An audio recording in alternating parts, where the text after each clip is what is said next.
At the Main Street Medical Clinic, we've developed a program called Patient Medical Home Project. And we've been fortunate to receive the support from the SNO divisions. The patient medical home concept has been endorsed by the College of Family Physicians and the British Columbia College of Family Physicians, as well as the GP Service Commission.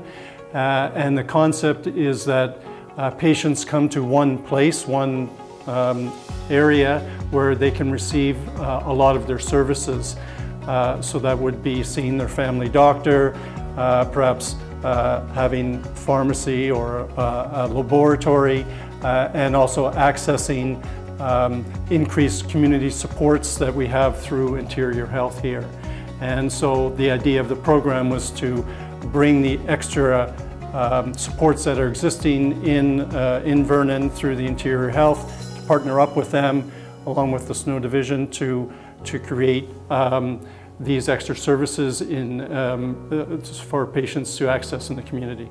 A lot of patients that we see have lots of complex needs that we're not necessarily experts on, like occupational therapy, physiotherapy, social work.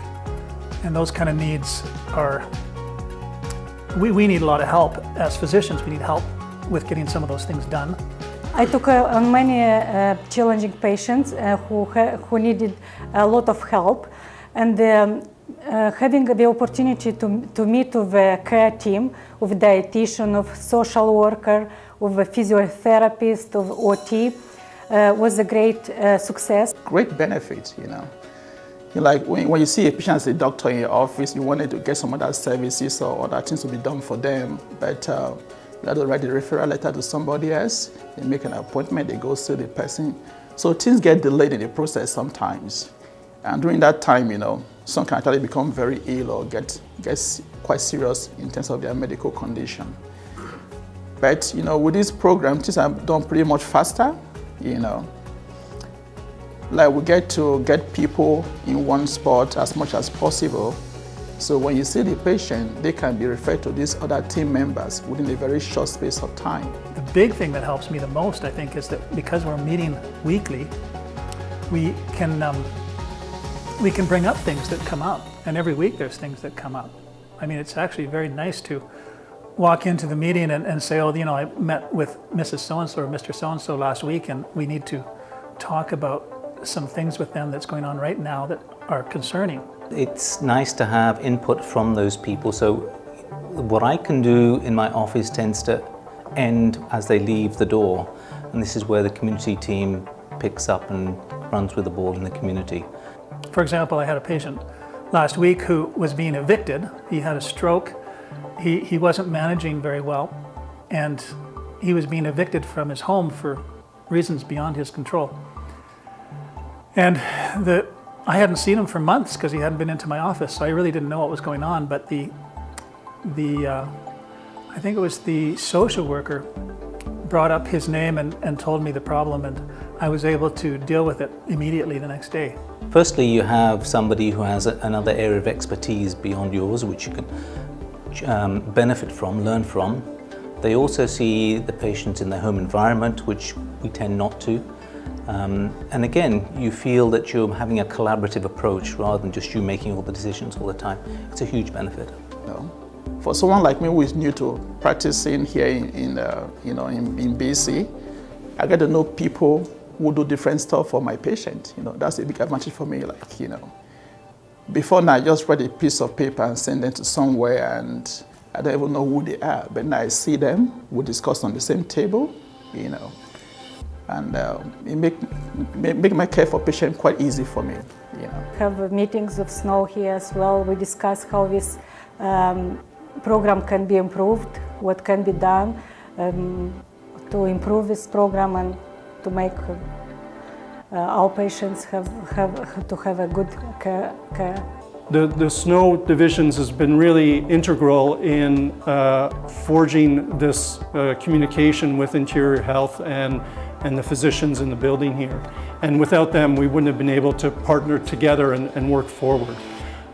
With the help with SNO, we've been able to develop program where we have now regular meetings here on Tuesdays that we work on improving the communication with the team members. We've also had educational meetings to allow the team members to speak the same language and to develop plans going forward with patients.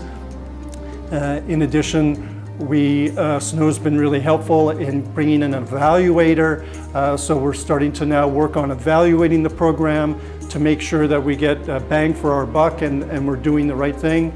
And SNO has also been important in helping us become a pilot project with something called the Patient Experience Tool through the General Practice Service Commission, which is where patients fill out an experience of what they see their healthcare is what's occurring in their healthcare, and we're developing action plans with that to further expand the patient medical home program. So we've been very fortunate to have SNO come in and help the physicians in Main Street Medical partner with Interior Health to develop this program.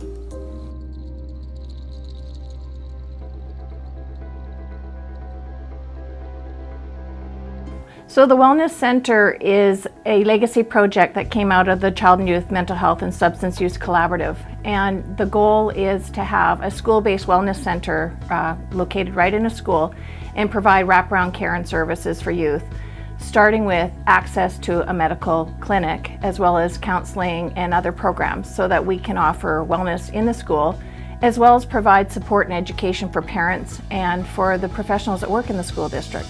So we actually just started in the spring of 2018.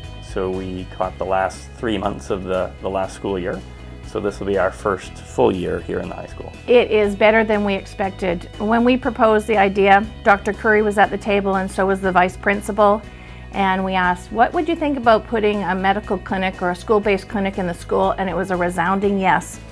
And less than 2 years later, with the help of the Division of Family Practice, we were able to open the clinic, and the response has been beyond what we could have hoped. We knew that there was a gap in services. We knew that there are a lot of kids using the high school who don't have access to a family doctor, either because of the doctor shortage or because of where they live, sometimes being bused long distances into the school from communities where there are no doctors. But I guess we knew there was a gap. We didn't expect to find a huge chasm, and it's amazing just how big the need was and how quickly the clinic became very busy.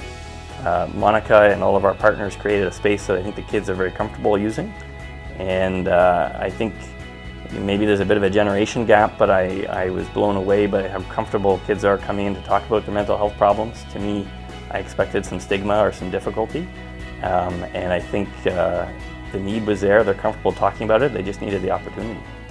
Well, one of the golden keys that we have is by having a clinical support in the wellness center while we have the GP in the medical clinic. And we are able to now facilitate an introduction to someone who has a counseling background to talk to them perhaps while they're waiting to see the doctor, or to see the doctor and then the doctor can consult with a counselor. So we were able to actually start that process of wraparound care right at the get-go, and not having to send kids somewhere in the community to find clinical support.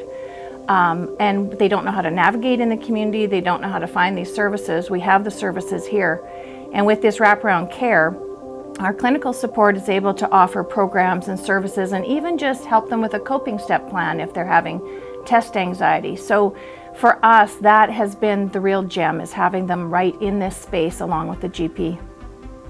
Yeah, I think as a physician working in our silos in the clinic or the community in our private practice, you occasionally come across students in this age group with this tremendous need, and it's really hard to figure out how to navigate the system for them, in part because the system is complex enough that I think most of us in our private practices don't have a good feeling for how to navigate it. And it's just such an amazing, it's a treat really to work here, not just to know the names of who I'm referring to, but to have them working along beside me just around the corner, to see that wraparound care, to see kids connect with them, and you have that successful back and forth, and you know that they're well looked after and they're receiving counseling.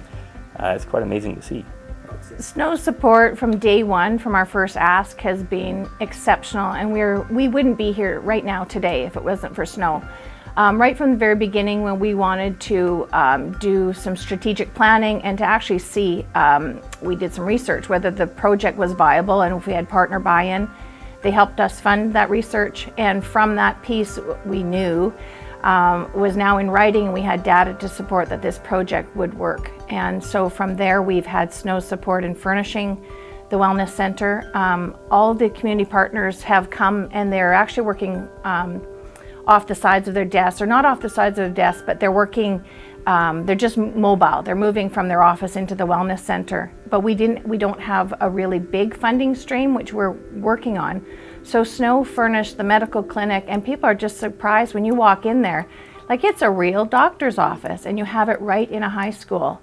Yeah, I mean, we needed the support of a lot of partners to make this happen.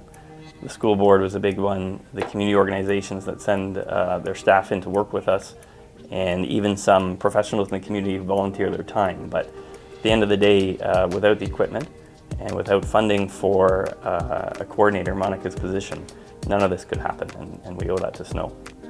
One of the other programs that we offer in the Wellness Center is the Options for Sexual Health program. And having a sexual health nurse here 1 day a week has actually been another great gift from Snow.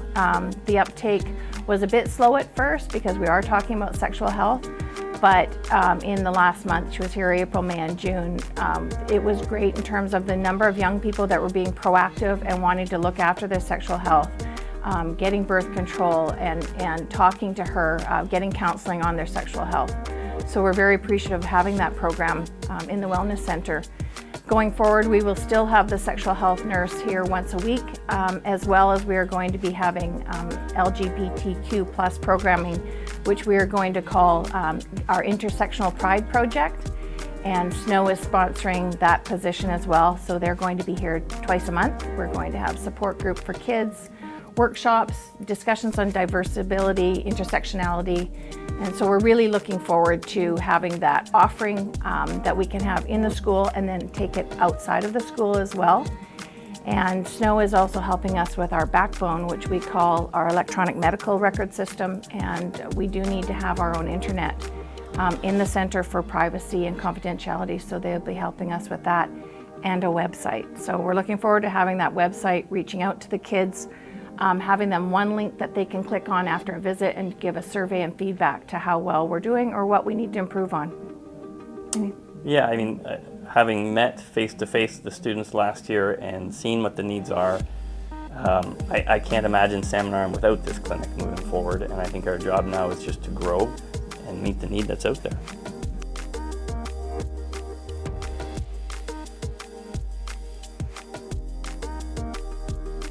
Yeah, we've been working really hard over the past year or so to put together the Seniors Health and Wellness Center. So it's a really exciting program where we see frail elderly that live in the community who have sometimes complex medical issues or some of the geriatric syndromes. They're referred by their family doctor to come and see us here at this new center, where we have a multidisciplinary team approach to their care.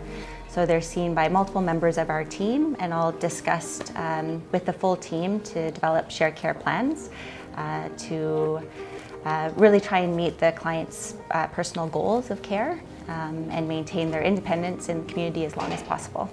Today is our official launch, but we have been seeing some people over the past few months as we are getting our feet on the ground. And so we have had one client in particular comes to mind who came to us with lots of different problems and concerns and some issues that were actually keeping her quite housebound for a number of years in the community. And as a full team, we were able to address many of these issues, and on follow-up, when we talked about her again, she is getting out daily, going for walks, has really regained some of her independence and confidence. And her whole family has been very pleased with the team approach to care that she's gotten here. So the Snow Division has been fantastic.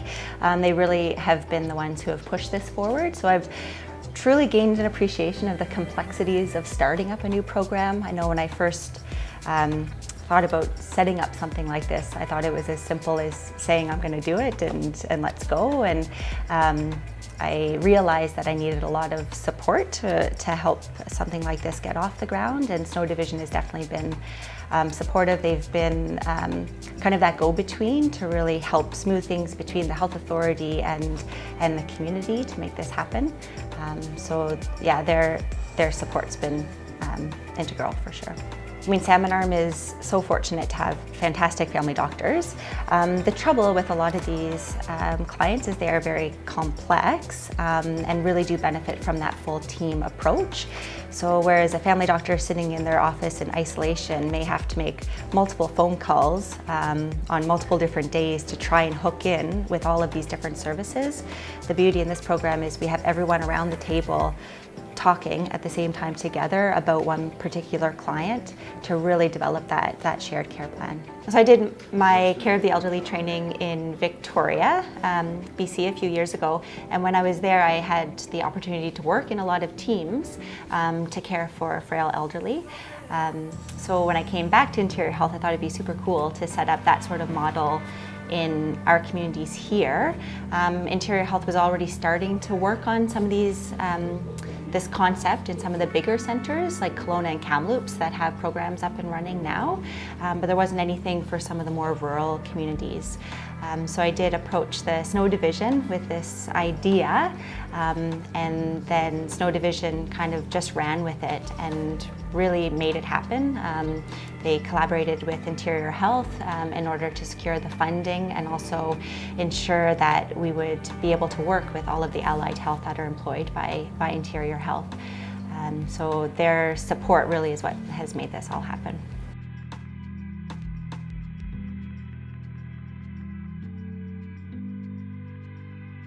My name is Avril Pace, and I am the LGBTQ2S coordinator with the Family Resource Center, and I'm also the LGBTQ2S coordinator with the Wellness Center in Salmon Arm Senior Secondary School. The LGBTQ2S initiative encompasses a number of programs and activities, and it has two primary goals. The first is to increase the competence of community professionals around serving the LGBTQ2S population in our region. And the second is to increase the sense of LGBTQ2S people feeling welcomed and included when they seek services and when they're part of organizations, when they're part of schools, and when they go to their doctor's office, when they go for counseling, to make sure that we're a welcoming region and a diverse and inclusive region. We have seen a number of successes already with our LGBTQ2S initiative work. We are starting to run our youth group again at the Boys and Girls Club Teen Junction Youth Center. And the youth are really excited to get back to meeting and having that safe space to come to. We are starting a Rainbow Families group. Rainbow Families is for parents of LGBTQ2S kids, and it's also for parents who identify themselves and are raising children. And so there are opportunities for parents to get together and talk with other parents, and for whole families to get together and have that safe, inclusive space. We are offering a number of public education initiatives for organizations who want to increase their competence in serving this population, and so we're working with organizations like TransCare BC. The Public Health Services Agency is going to be coming into our region and doing trans competency training. I'm going out and doing training with agencies and offering workshops and doing case consultations for professionals who want to improve their practice. And we're getting a lot of requests for that kind of work. We're offering counseling to individuals and families who identify as LGBTQ2S and who are looking for support and are working on their own identities and understanding who they are and how they fit within society. And we have had many requests for those services, and we're very pleased that we have the ability to offer them. We're publishing a community guide with important information and services and even things like terminology that can be confusing for people. And so that will be available this fall. And we're very excited to share those resources and let people know that there's so much information and so much help when they're learning to be competent about diversity. The Shuswap North Okanagan Division of Family Practice has partnered with the Family Resource Center in Vernon, and we're focused on several things, which include training for our local physicians and our nurse practitioners, working on understanding referral pathways for people particularly who identify as transgender, but really for everyone who is under the LGBTQ2S umbrella, and providing a resource guide for professionals who are looking for help and looking for information that they can use in their own practices. The LGBTQ2S initiative started out with people who were concerned about these issues and concerned about whether there were enough services and whether people could find services and whether professionals felt competent in helping this population. So it started out with just a lot of us having conversations, and from there we have been able to build a number of concrete things that we can offer to the community. We're really proud of how far we've come in a short amount of time, and that's because of caring people in the community who have come out and helped in an advisory capacity. It's because of our youth who are so passionate about being able to belong, and the other professionals who support this initiative. It's because of agencies who are seeking the training and are enthusiastic about that. It's because the doctors really want to learn more and are participating so actively in helping us figure all of this out. And so we feel that in a short amount of time, we have come really far on this initiative, and we're really excited about the future. The Shuswap North Okanagan Division of Family Practice is truly one of the best supporters that I have worked with as a community professional. They are there for us at every step, and they've been really hands-on, making sure that we have the resources that we need, making sure that we have the connections that we need, being there with us, cheering us on, and really showing that they care and have such compassion for LGBTQ2S people. And that is really heartening for a region and for a community to know that they have that kind of support coming from their physicians. I think that that is a powerful thing that we have happening here.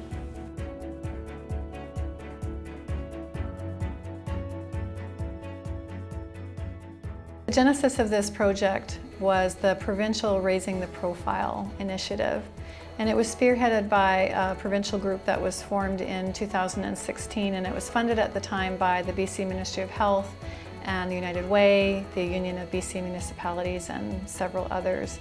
And they had a goal of highlighting the contribution that community and municipally based community service providers offer to seniors, specifically in terms of assisting them with new social connections, helping seniors stay physically and mentally active, and essentially remaining as independent as long as possible.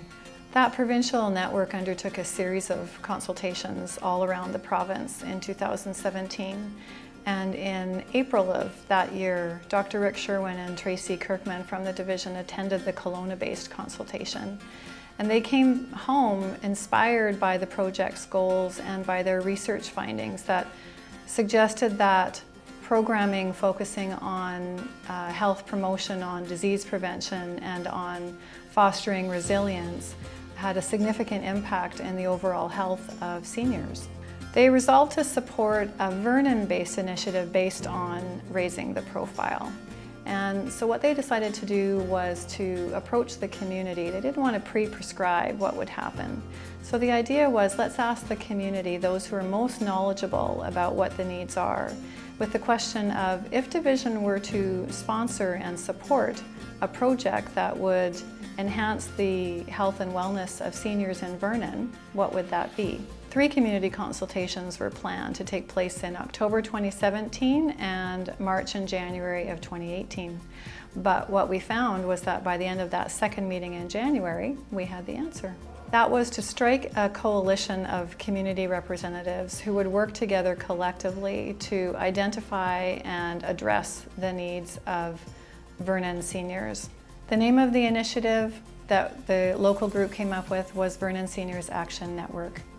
Our vision, Vernon Seniors Living Well. And our mission is that the community works together to identify and address the needs of Vernon seniors. The initiative adopted the Partners in Action framework, which is very familiar in Vernon as it's been used by Social Planning Council for several years. So there is a centralized planning table that is responsible for the high-level oversight of the initiative and all of its goals. It would also be their responsibility then to strike action teams that would focus on specific issues and how best to address them. The local group agreed to look at the specific 7 core areas that were identified in the research of the provincial Raising the Profile project. And those are education, recreation and creative arts programming, health and wellness, housing, information, referral and advocacy, nutritional supports, physical activity, and transportation. The next step then, let's ask the community around these 7 core areas. How do you think we're doing right now in Vernon? Where do you think the gaps exist? And what would your recommendations be for how to address them? A large-scale open house was staged at the Shuswap Center in April of 2018, and we had almost 100 service providers, seniors and caregivers attend and give their input on all of the 7 core areas. The 2 that generated the most energy seemed to be information, referral and advocacy and transportation. And with that, we had our first 2 action teams. To date then, the planning table has met monthly since May. The action team for information, referral and advocacy has also been struck at its first meeting and identified its preliminary priorities. The membership for the transportation action team has been identified and work is underway for their first meeting to take place in September. The division supports this initiative through a project management role and a seniors coordinator position. And these are the backbone structures that help to maintain the focus and momentum of all the activities of the Vernon Seniors Action Network. And it is also the division's direct and important contribution to the network's vision of Vernon seniors living well. This initiative wouldn't be occurring without the initiative taken by SNOW to actually bring the community representatives together. It was one of the main pieces of feedback we got after the first consultation was that this is a group of people who never had an opportunity to come together and who often didn't know that even each other existed. And so there was a lot of energy that was generated there, a lot of please bring us together again. In addition, with the seniors coordinator role, that's the role that actually really maintains the momentum of the activity. None of these service providers, nonprofits, municipal employees, interior health, this would all be happening off the side of the desk. And so creating the seniors coordinator role actually gives someone the focused responsibility to ensure that action moves forward. We've been able to engage with a really broad range of stakeholders, and we were aware, based on advice from the provincial Raising the Profile initiative, that a key stakeholder was going to be your municipality. So I made a presentation to the City of Vernon City Council in January of 2018 and asked for 2 things. Asked for council representation to be attached to the initiative somehow, because we were aware that we were going to need to maintain a provincial connection in terms of funding that could flow or other information that might flow from the Raising the Profile project. We also asked for a staff liaison, someone who could actually come and sit on the planning table with the other stakeholders. And we received very strong support right from the moment of my presentation, and we actually have 2 city councillors right now who, as well as a staff member, who are members of our planning table. Right from the moment when we engaged in the first community consultation last October, there was such energy in the room and amongst the service providers around what might be accomplished through this initiative. And that energy and enthusiasm has really been maintained over the course of the last year. My sense is that the planning table members and the action team members honestly can't wait to see what will happen next. And my true belief is that we'll make a significant impact on behalf of seniors in Vernon as a result of this project.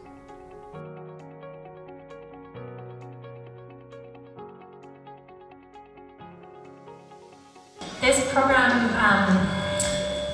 has been made possible through support from the Shuswap North Okanagan Division of Family Practice and through that we've been able to offer this completely free of charge to the participants. And specifically Melanie Dyer, Tracy Kirkman, and Barb McKinnon for just showing enthusiasm and support right from the beginning.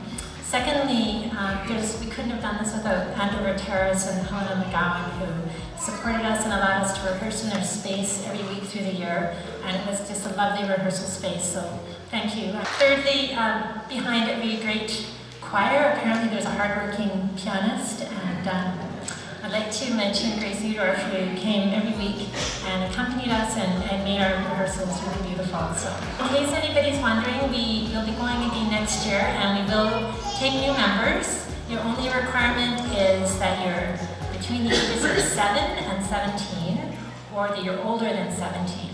And you may notice some of the choir members are in between those ages, so we made exceptions for parents who wanted to sing with their children or grandparents. But essentially it's a choir for those age groups. So if you're interested, I did leave a sign-up form in the hall that you can put your name on if you'd like to be contacted by email next year. So without much more, I'd just like to express on behalf of the choir our gratitude for our amazing director, Andrea Roberts. I just wanted to say thank you for coming on this sunny day. We have had so much fun. I think this year there's been a lot of learning, a lot of challenges. It's been a journey, but I hope you enjoy. I hope we make you smile